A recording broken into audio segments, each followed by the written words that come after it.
Have you ever experienced a whole different world than what you were used to? Traveling can expand your mind and enhance your life in ways that you wouldn't believe. In December 2008, my wife Jocelyn, her sister Cecile, brother-in-law Norm, and I went on a 6-week trip of a lifetime to Egypt, Tanzania, and Kenya. After 3 connecting flights, accumulating in about 23 hours of air travel, we arrived in Cairo, where upon disembarking from the airplane, an argument and fistfight promptly broke out between a fellow passenger and a security guard. I wish that we had a picture of our faces.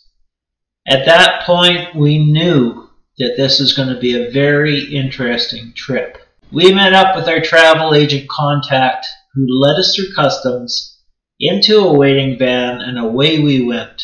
After a few days of visiting the Great Pyramids of Giza, the Sphinx, and other local attractions, we flew from Cairo to Luxor and boarded a river boat for a cruise up the jet-black waters of the Nile to Aswan. The cruise was excellent, and we had a jam-packed itinerary, stopping every day and exploring places of world historical significance. We visited the Karnak Temple, Valley of the Kings, the Temple of Queen Hatshepsut, and many other sites. Our personal Egyptologist was so informative and loved to point out every minute detail on the temple walls, sculptures, and pillars.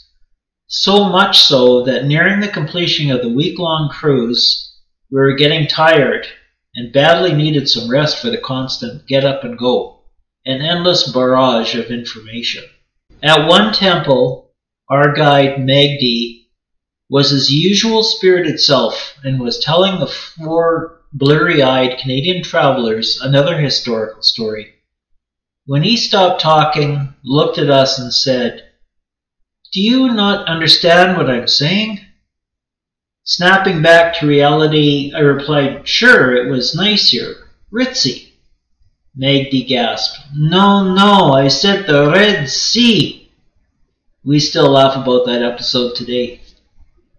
A couple of days later, we bid adieu to Magdi in Egypt and flew on multiple connections to Nairobi, Kenya, where we were picked up by our African driver and tour guide Peter, and began the second leg of our trip. We drove to 5 different safari camps, located both in Tanzania and Kenya, over a matter of weeks. I'll never forget the dusty African terrain and hot sun, the friendly people, and especially the animals. And we were outnumbered by the thousands of creatures that we saw. We traveled in a 4-wheel drive Land Rover with a removable roof and no air conditioning across mostly dusty dirt roads, bouncing from one camp to another. We would stay at each safari camp for a few days and would be escorted by the camp's guides around the local land, watching the herds of elephants, hippos, giraffes, zebras, and wildebeest. Every morning we had a big breakfast and then toured around the plains, stopping to eat our packaged lunch and then coming back to the camp for a scrumptious supper after dark. But what we really enjoyed was seeing the cats, the lions, leopards, and cheetahs. In one field, we came upon another Land Rover filled with some fellow tourists that had stopped to observe a female cheetah and her 2 cubs.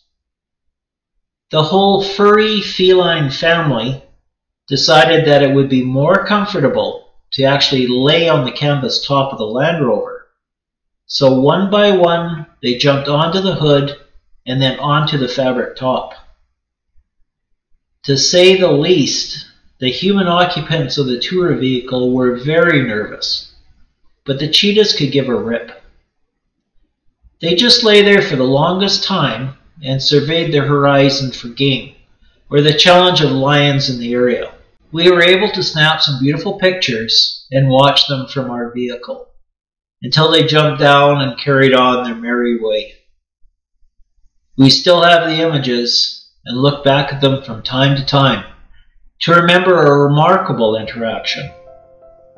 What else stands out about Africa? Going to a sundowner on top of a large hill and watching the herds of animals as far as the eye could see, all walking in the same direction towards a watering hole. Getting scared away by a lion and lioness who were mating and really didn't want any observers. That was one grumpy male lion. Apparently they don't eat much while they're together.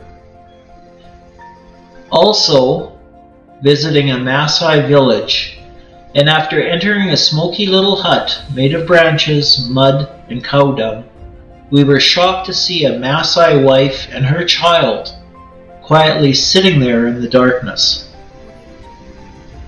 To travel is to experience different cultures and to create memories that will last you a lifetime, and I'm very fortunate to have visited some incredible places.